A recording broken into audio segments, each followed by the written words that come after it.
Conservative Life on Mars. We're living in strange times. I just want to offer a quick update with a city council member, or soon-to-be ex-city council member, KevindeLeón, for refusing his seat. Now, we've all heard about the tapes and so forth, and the racist comments and the protests. He has been going on an apology tour, and he finally made it over to 1580, and he talked with Tavis Smiley. If there's one thing that you know about Tavis Smiley, he doesn't hold any punches, and he doesn't mince his words, and he tells you straight up, and he does so in this interview. If I could find a link, I will put the interview in the box below, and I also encourage you to listen to this and draw your own conclusions with this. There's a couple of takeaways from the interview. One, Kevin talked in a very, very low tone and methodic tone. If you ever heard him regular talk, the cadence, how it comes at you, it's booming. Here, he was like a little lamb. So, first, he doubled down on that he's not leaving, and I think he's doing this to make sure that he gets his pension. So altogether we're looking at he gets paid close to $500,000 at the end of the day. So he's doubled down. Two, he actually thinks in his mind, or somebody has helped him think with his mind, that he was protecting black districts. He believes that everything that he's done for the past 20 years has also helped black districts. Now, Tavis brought him to task with using the word flippant. Oh, I just used some flippant remarks. And Tavis, like I said, doesn't mince words. He broke it down to him what exactly the textbook dictionary meaning of flippant is. And do you think the actual remarks that you made were that? And let's just put it to be blunt. If he was so connected with the community, he would have known that the idea of comparing black people, black children to animals, which has been done throughout, decades. You can go into sports back in the 70s. They would say someone's running around like a roach. These things have been covered before, but the whole idea, he's acting like he didn't know this was a sore spot that would brought a lot of attention, and basically that's what it was. A lot of people brought attention to the child being called a monkey, especially if it was from a different race. And during the context of this interview, he was seriously questioned about this remark and other remarks, and don't you know, making remarks like this is not just flippant, it's insulting. You are denigrating. But he just sort of acted like he didn't know that this was going to be a sore spot.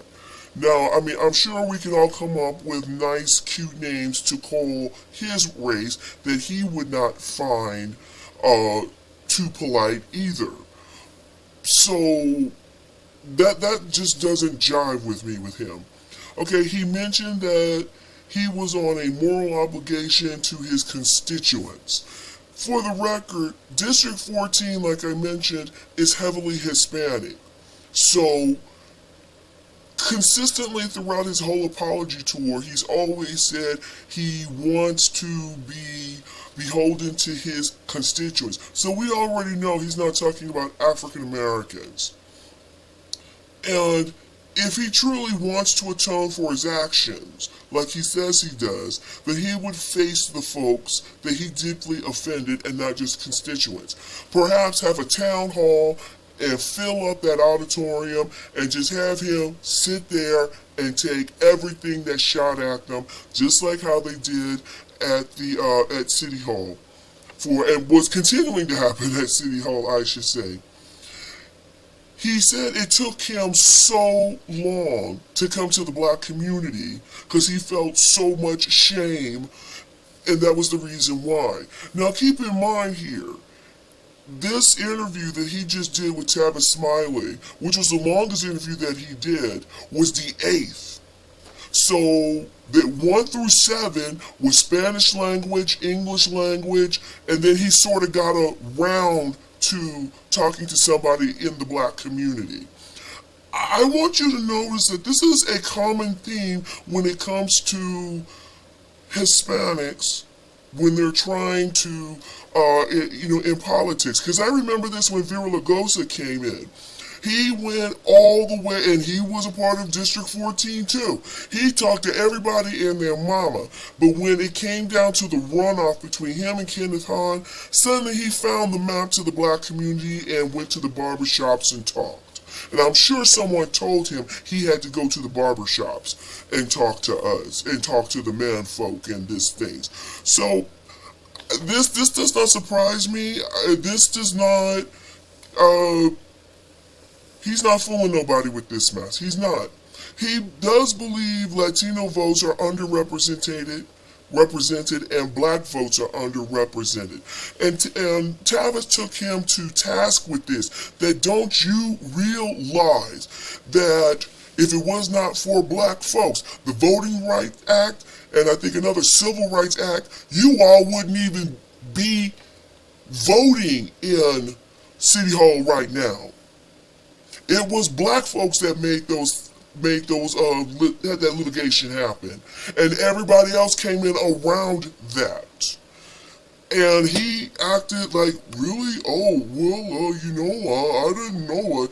I mean, to me, either you don't know American history, you don't know Los Angeles history, and it's sad that a lot of other young folk are just like this. Here, they don't know their history, but then just want you to accept them and the buffoonery they offer to you, and then play, I don't know, I didn't know, I don't know. Even after this infamous meeting gave the perception of trying to erase the black vote, it just seemed like he was like, well, better luck, I only look at what happens in the end. But that was not your intention in the beginning. That was not your intention. Now, the way that it just kind of mixed itself up and it came out okay on the end does not stop how you were thinking in the beginning. For me, at some point in time, I just really had to stop listening to this. It's an hour-long interview. I'm going to try and hook it up in the box in the bottom. But it just shows to me that he's just upset that he got caught. He truly may not understand. If that's the case, then go to leimertpark and stand out there and talk to all the black folks. For me, again, this was a little too late. Because again, this is the 8th interview that he finally decided that he could spend time to come to the black community. The very last folks, but when we were the very first folks for them to talk badly about us, but we're the last ones you're trying to apologize to. So that's how I'm feeling. Conservative Life on Mars. Let me know how you think about this. If you're not familiar with Los Angeles politics, hit me up. I'll try to tell you what's happening. But let me know how you feel. Have you heard this drivel of a interview? And Tavis took him to task. And let me know what you think about it.